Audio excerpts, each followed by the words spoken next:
Good afternoon, everybody. Welcome to the session on working with the FCA regulation and supervision. New era for us now as we begin to we've moved out of application and getting all of our permissions sorted out, and we're now firmly in the environment of FCA supervision and how we actually apply regulation on a day-to-day basis. We've got Marc Goldberg from Together joining us, along with Andy Bishop, two very strong and supporting patrons. Mike Geddes from the NACFB board, he's the Asset Finance Director, and Roger Deane here, who is our Interim Compliance Manager, who's responsible for trying to build a lot of the tools and processes that we've got in head office to help you guys in the coming months. Roger's going to kick off with a short presentation about what's going on in NACFB compliance services at the moment, and hopefully that will provoke some thoughts and questions. At the end of the day, this session is about answering your questions. It'll be as provocative and as enjoyable as you guys choose to make it, frankly. I've got a couple of questions that I might use to prime the pump if nothing comes from the floor, but don't be shy. This is not a time to think, is this a silly question? Because frankly, it's new for everybody, and there are therefore no silly questions whatsoever. Just get them out there and let's see where it goes. Okay, so I'll hand over without any further ado to Mr. Deane to give us a short presentation. Thanks, Ralph. Good afternoon, everyone. By way of setting up a bit of a panel discussion, I'm going to do a bit of scene setting of where we are following the FCA's wonderful intervention into our sector. In simple terms, by obtaining authorisation and getting your permissions in place, you've committed to adopting what might generically be called a regulated business model for your firm. And at the highest level, it looks something like this. Might look a bit techie and consultant orientated, but let's explain it. Governance, control and culture. Governance, you've all got a set of rules by which you set up your businesses as a legal entity, company's house, procedures, etc. Set of rules for generic regulatory requirements, CONC, MCOB, dictated to by from the regulator. You've got your permissions and authorisations under which you work under. You may have funder requirements if you're an AR. And of course, as being members of the NACFB, you will have the Code of Conduct, which I'm sure is close to your heart and never leaves your side. So that's governance. Control, what's control? FCA visits, thematic reviews, NACFB reviews and support visits, funder reviews for ARs, and also just your own internal reviews and quality assurance that you're doing as a matter of course. Culture, which actually represents your outputs from the business, and this is absolutely key in a regulated environment. Simple things like the solvency of your business, the reputation in the market that you have as a trader, the reputation with your business connections, how professional your staff are, the quality of your regulatory reporting, the way you treat your customers and clients, which of course is directly linked to your reputation. So the governance sets your framework, the control and monitoring drives the culture and the behaviours and outputs from your business. So what is the NACFB doing to support members and their compliance requirements? Well, the stated objective, as you might have heard Ralph saying in the AGM, for those of you that are here, was to carry out some support visits over the next 12 months or so. The aim on the roadmap was to get all these completed by 2017. We've designed a scorecard, which those of you that had a visit or have had a compliance audit before is a simple set of standards to which we'd be expecting you to be adhering to and meeting. The idea of it being a scorecard is to deliver fair and consistent visit outcomes, and I think quite importantly to be able to monitor trends and see the areas of compliance that we perhaps need to be taking back to the regulator and challenging them on the way they're looking at our sector. After a visit, we feedback review outcomes and create smart objectives and action plans, and we'll monitor and support any remedial activities that are needed as a result of those the visits. And over time, we're going to build a support framework for members. For example, we're going to develop some support documentation There's already a set of templates that are available from the Compliance Services website. We're going to be building a much more regular communication platform for updating everybody with compliance developments and trends and things that we're finding and hearing from the marketplace. And we'll also look to share best practices across the industry where we possibly can and where it's appropriate. Importantly, as I've said, to build a trusted relationship with the regulator. We meet on a monthly basis with them as a team and discuss the things that we're seeing, and also bringing them up to speed so that they understand how well actually we're doing, or the sector's doing, in terms of getting up to speed with the compliance requirements. Just finally, I'd like to highlight a few of the areas that we've looked at that have created some shortfalls and discussion in the visits that we've been doing. Now, we've visited over 160 firms, maybe a few more, and definitely there's some trends that we can see already, and there's areas that perhaps have needed some clarification. So I think at the start of any business or business transaction they make, you're going to be looking at you're going to be describing your services to potential clients, making those initial disclosures, as it's called, for those of you that are in the regulated mortgage area. Absolutely crucial that we're explaining the services we offer, what we're going to charge, when we're going to charge, how people can be refunded, where clients can go to complain, and obviously some understanding that you are operating within a regulatory framework. Introducers and trader arrangements, again, an area that really is becoming quite a hot topic and talking point. What due diligence you're doing on the people that are giving you business, if you're a broker and you've got introducers. What's that relationship look like? How formalized have you made that relationship? The sales process, and as it says on the slide, know your client elements. You know, I should be able to walk into anyone's office, any broker's office, and be given a client file and be able to look at that client file and go from the minute you met the client and had your initial discussions right the way through to understanding the recommendations and the contracts you've arranged for that client, and evidence that that client understands what you've left them with. Now, if I can't do that without you telling me anything about that client, you might want to look at your record keeping and processes a little bit more carefully. It's a really big challenge, I think, for everybody, because that's probably one of the biggest changes that the commercial sector certainly needs to adopt. A couple of other things: training and competence, record keeping.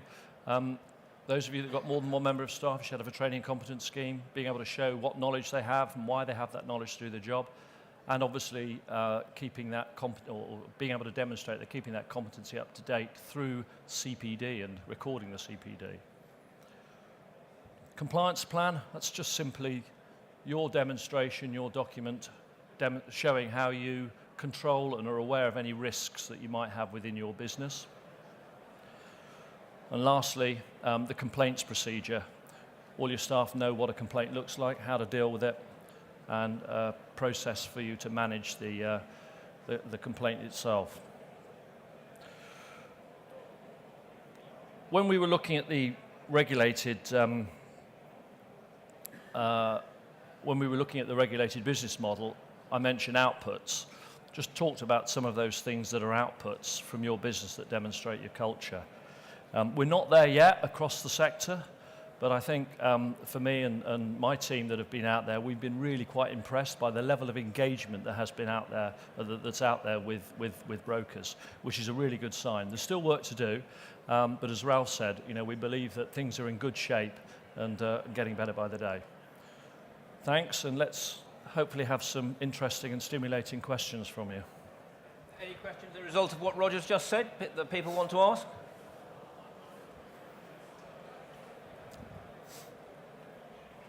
Come on, Lauren. Good afternoon.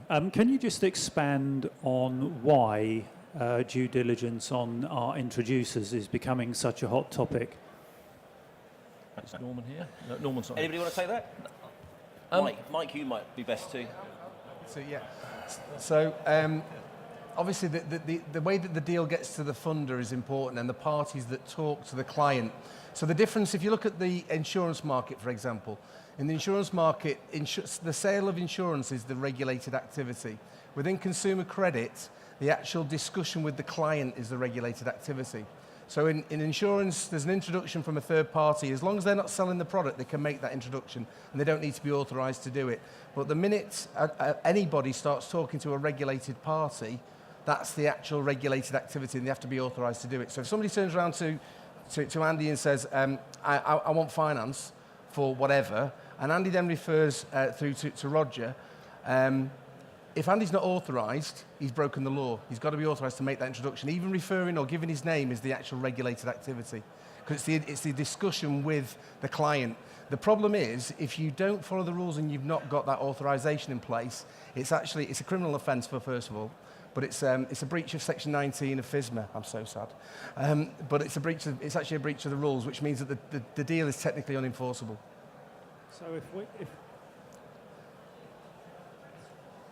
So if we get approached by a potential borrower who's been referred to us by his accountant, right, what are we expected to do?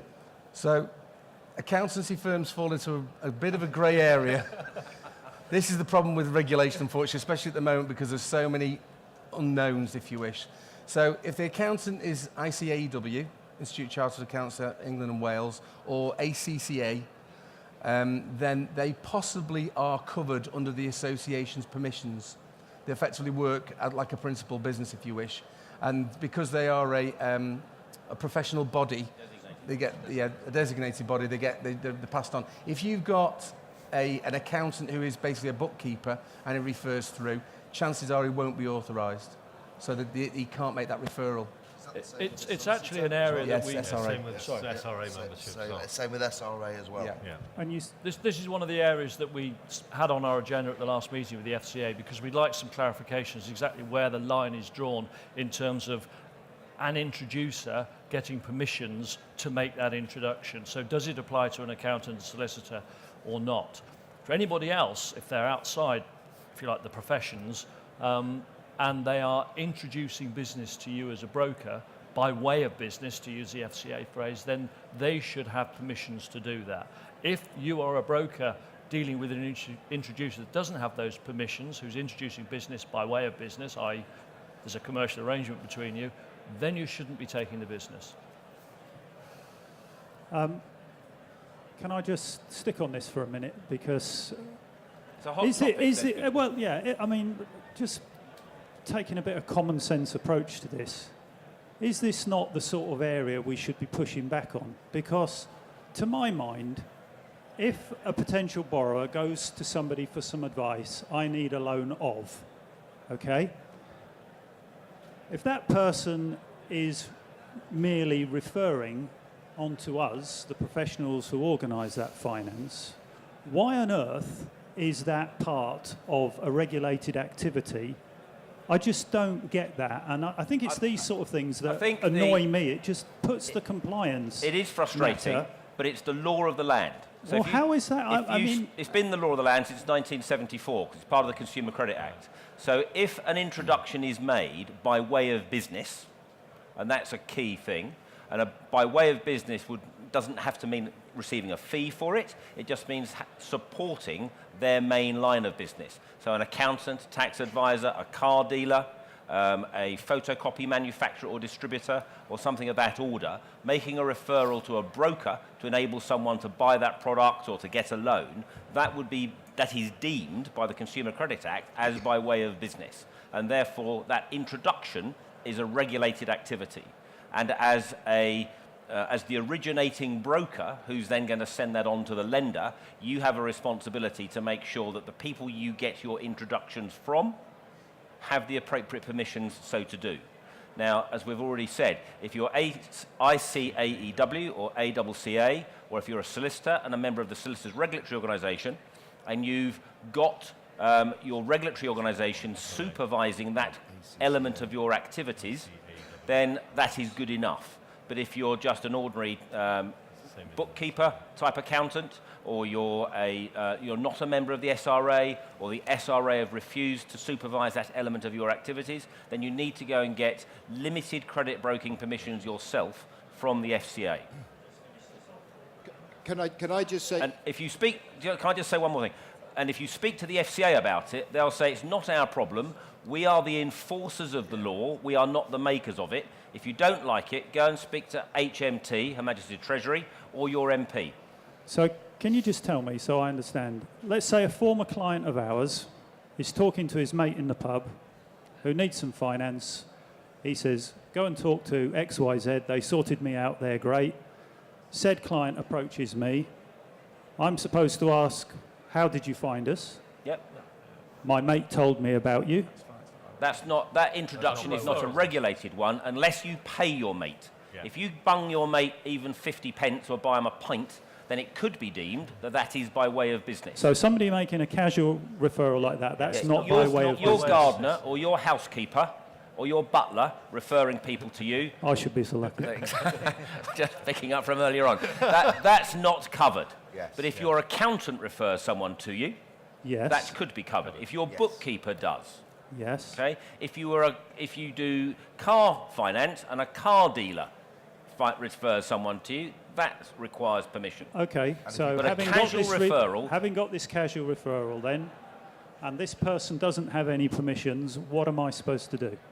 Just carry on as normal. If that person is a casual referral, you don't need to do squat, frankly. Sorry, can I just ask, I mean, I think a good example, for instance, would be business transfer agents who, of course, deal with businesses all the time. They have buyers looking for funding and will come to people like us. So you're saying that we can't deal with them? Technically, that is the law of the land. That's correct. A business transfer agent would need to have introductory permissions from the regulator. Unless we don't pay them? No, don't, regardless whether you pay them, because they're a business transfer agent, any introduction they make would be deemed, probably, as being by way of business, because it supports their main business. It's like if you get introductions from an estate agent. But so just really following on from what you said a minute ago, if we get casual referrals, perhaps a colleague referring a mate of his discussion, as long as we're not paying them, those sort of client referrals are okay. I got a referral this week from someone that used to be our neighbour. Right. He's a project manager for Willis, got absolutely bugger all to do with the commercial finance sector. He recommended one of the other project managers in his team send her husband to see me because he wants some development finance for a project in Felixstowe. That's not regulated activity. That's not a regulated referral. I don't have to do anything other than just mark in my file where it came from so that I can evidence that it's not received by way of business. Okay. Or not given by way of business, I should say. But I think the business transfer agency market, for instance, is a big one. Yeah. Because, we get business from them. And at the moment, there's no real enforcement going on, and there's a lot of people taking referrals that they shouldn't technically be taking. The law was changed, as Mike alluded to just now, in September, where let's go back one stage further. A loan that has come by way of an introductory chain that doesn't have the appropriate regulatory permissions is technically unenforceable, which clearly could be a big systemic risk for the UK economy if we carry on as we currently are. So the change in FSMA, Financial Services and Markets Act, that went through in September, basically said to people like Andy and Marc, as long as you know what the person you got the business is doing and that they're doing it right and that they've got systems, controls and governance in place, then you can take that piece of business. At the meeting that Roger just referred to at the FCA in October, they said we use the word no because it sets the bar for those two lenders very high. Yes. All right? And the FCA said, if we can't see that they knew, then we're going to make their loan unenforceable. So there hasn't been much enforcement activity in this space yet. The asset finance group of lenders are much hotter on this than the commercial mortgage side are, but it's going to come because a lot of compliance directors got this FSMA change across their desk in September and thought, what the hell's all this about? And they're scratching the surface at the moment. And when they get to grips with it, there'll be a lot of controls and processes and systems put in place early next year to make sure that all of that stuff is being adhered to as per the law of the land.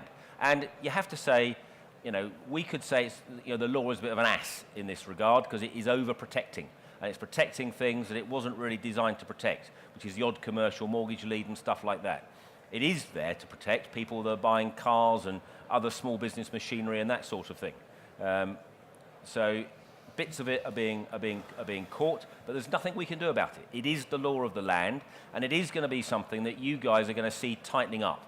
And it's certainly something that we're going to be advising you on more and more and more as 2017 gets underway.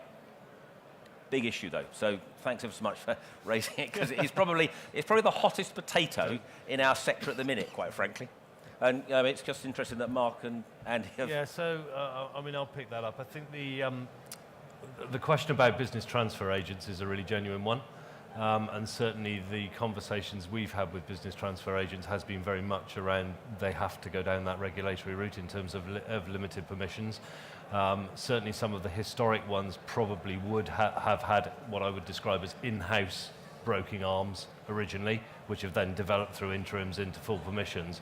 But yeah, we are still coming across cases, particularly in some of the smaller rural areas where we are seeing particularly those business transfer agents, and the advice is go talk to the FCA to get those limited permissions because you're going to need them. But the traceability piece is a massive challenge. Just a bit of personal experience. We put an introducer-appointed rep on last week. It was our first. It took me about 15 minutes to do it on the FCA website, FCA Connect. So it's not a difficult process to do. You do have to tick a few boxes on the way through in the background so that you can demonstrate that you've done some due diligence, you've got a written agreement in place with your IAR, and that you can demonstrate that they've been trained as to what the limits of their authority are, but it didn't cost anybody any money. So it's not the hardest thing in the world to do, and you can be an IAR for more than one organisation. So it's not as if someone is restricting their sphere of activity if they sign up as an IAR review.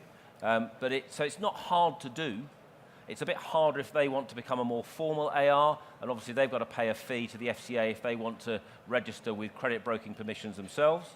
But these sort of things can be, they don't necessarily have to be as bad as some people might think at outset. It's just harder to do on a volume basis, to make sure on every single application that you receive, where's it come from and where did they get the business from, and we have to do that on every single application received now.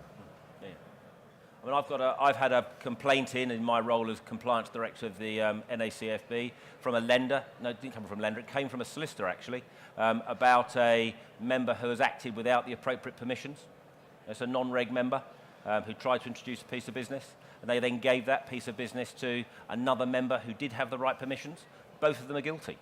So that investigation's going on at the moment, and it is going to result in a bit of, it's going to end in tears. Yeah. But that's what the law of the land is. So we have to implement the law of the land. Any other questions that have come from? Sorry, over the... Yeah, mine's more a supporting statement. I'm John Cobbold. I was 10 years with the regulator until 14 months ago. I spent over 600 visits to small firms from intelligence-led information, kicking people out the industry.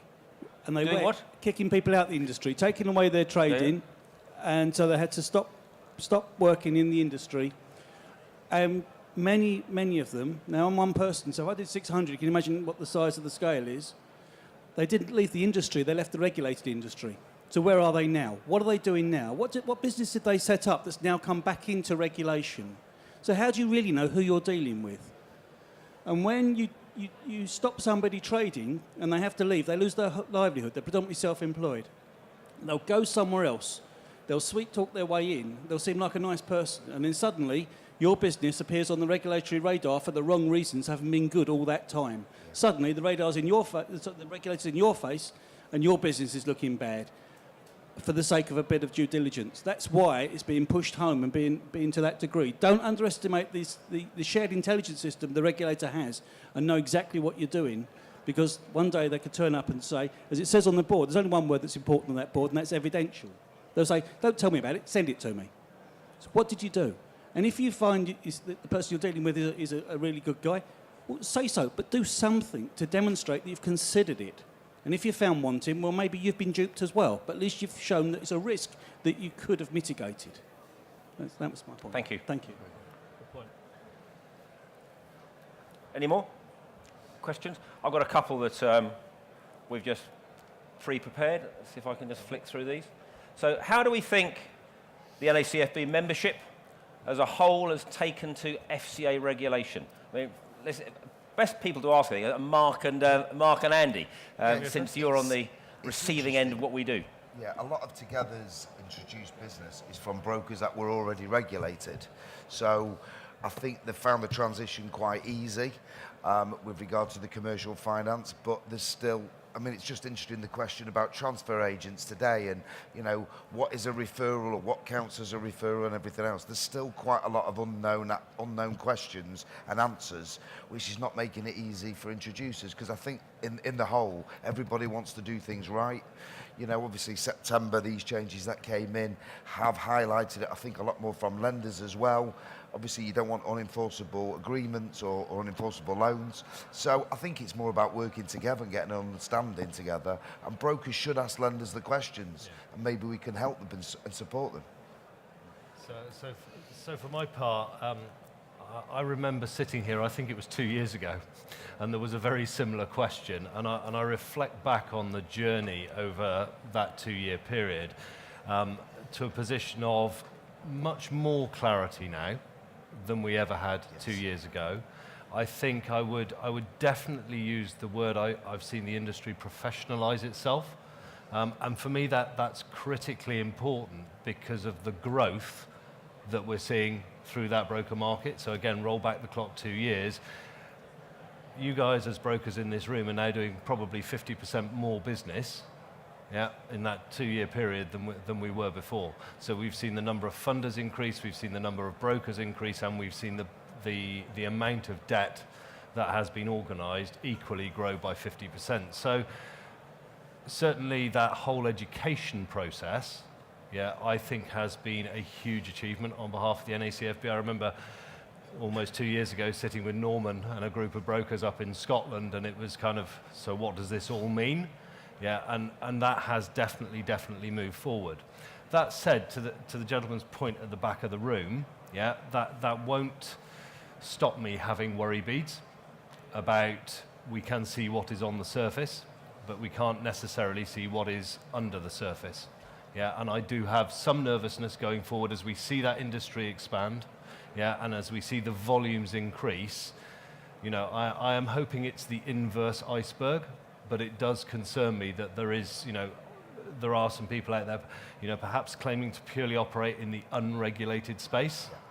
That bit does worry me going forward, and it'll probably be picked up in one of the other questions. But I think the community as a whole has picked this up really well. And again, to the point earlier, the FCA will rule by a set of principles. And so sometimes getting the detailed rules is incredibly challenging because that's not what they're there to do, and they won't do it. So it's about how we as an industry, both funders and brokers together, how we interpret those rules and have a consistency, those principles, and have a consistency around that interpretation as well, so that we all operate on a level playing field. So I think we've made huge progress. Good. All right. And please.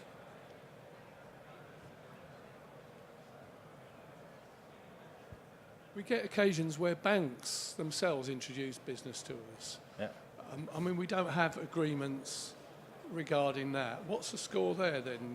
You know, that they can't do it. So now, banks do have credit broking permission, so they can pass the business back to you. And you don't need to have a formal agreement in place. If they just want to give you a casual referral that you're not giving them any payment for, there's no problem with that. You just need to mark up the file accordingly. Okay. I'm on both ends of the spectrum. Pardon? I'm on both ends of the spectrum. Exactly. Right, so got another question here. What more can we do to ensure that all of our peers are behaving in the correct way? Anybody want to have a stab at that? I was hoping that you'd answer I'm going to give that one to Mike. Thank you. I think I mean, obviously, what the association's doing at the moment, I think, is very important. Obviously, with the minimum standards and also with the reviews that we're going to do and going out and, to the member businesses and trying to point them in the right direction. I think that's the way that, as an association, we're trying to help our peers to stay on track. The FCA are very big. I think Principle 11 is open and honest dialogue with the FCA. And there is also this situation, if you do know there are people that are breaking the rules, I think you should tell the regulator, or at least inform the associations stroke the regulator, because that's the only way we're going to do it. Because unfortunately, as mentioned before, there are rogue businesses, and the impact that one rogue business can have on the industry is the biggest concern I'd have. So if you're coming across somebody that's not doing what they should do, I think you should be informing on them, personally. I think it's fair to say that in the last two to 3 years, the NACFB, lenders and brokers are working a lot more closely together, and I think that's really, really important. The NACFB is here for that purpose, as are lenders there to help and support brokers on compliance issues or questions which they're unsure about, and I think that's going to be a key to drive it forward. I think also the bit I'd add just on that slightly different lens is that the work that Roger and the team are doing in terms of those 170 odd visits, as those scale up even further over the coming months, the degree of insight that will be generated, you talked earlier, I think, Roger, about the data, the degree of insight, I think, will be incredibly helpful, because it'll be the catalyst effectively for the sharing of best practice. But equally, I think also to a point earlier in the room, it will also highlight where the main challenges are, and if there are challenges to be made back to the FCA, rather than being on an anecdotal basis, it can be on a much more scale basis, which makes it much, much more powerful. I think the other point for me is this point around transparency. So Mike, you're talking about transparency where we know that there are perhaps operators out there who aren't following the rules. I think we do need to work up a much more transparent approach, with brokers, lenders, the NACFB working together, because actually, one would hope there are no rogues out there. But one rogue creates more copy space than 100 great brokers. So I think we all have an onus on us and an accountability to make sure that we police the industry for ourselves, but we do it on a joined-up basis. Definitely. I think it's also important if you guys come across other members of the NACFB or other brokers generally, especially if they are members of the NACFB, then do speak to us about them, because we're not going to come down on them like a ton of bricks. We're going to offer to work with them to uncover what it is they are doing, where they might be doing something wrong, and then bring them back into the light, as opposed to leaving them in the dark. That's really what we want to do as an association. So I think we've all got a slight obligation to help each other along. And sometimes if that means, tipping me or Roger a wink that maybe something's happening over here that you ought to go and have a look at, then please do. Because we are going to go in with can we help? What's going on? Please help us understand. Are you aware of? That's where our approach is going to start. And okay, if someone, either gets into denial or carries on doing what they shouldn't be doing, then it will end badly. But in the initial instance, we want to help people to move on. Roger, is it your intention to share best practice from your 70 visits with other members? Yeah, I think I don't know if we're on, the microphone's on? You're on. Yeah, the intention is to, obviously we can't say, name names, either way for someone that's doing something good or someone that's missing or got a few shortfalls. But yeah, definitely the intention is to build not a library of best practices, but be able to communicate the things we're seeing. Ralph mentioned we're going to build this model office, which if you say, well, say you were a new person coming into the industry, well, kind of what does good look like? We all know that you can be completely competent from a regulatory point of view, but actually move your business nowhere. We want to get to a position where we can say, this is what good looks like, and if you do this, you're going to be ticking most of the boxes. So it works both from a commercial point of view without, dragging you down into the depths of compliance, which means you can't be productive as a commercial, or you can't be commercially viable. So the intention is to make sure we spread the good things. So, views on the future regulation in the commercial finance market. From what I'm going to start off with the two lenders. From your conversations with your compliance functions and with your own compliance people. I'll kick off. I have to say, as a caveat to what I'm about to say, I think if we'd been sat here on the 1st of January, would any of us have predicted where we are today in terms of a base rate at 25 bits, a Brexit vote, and Donald Trump in the White House? So predicting the future, I think, brings with it a certain degree of challenge. There are probably many areas, and I've always been a supporter of good regulation is good, and we need to make sure that we drive that regulatory environment in the right way and in a joined-up way. I guess if I had one thing that I was going to pick out, it's this unregulated versus regulated piece.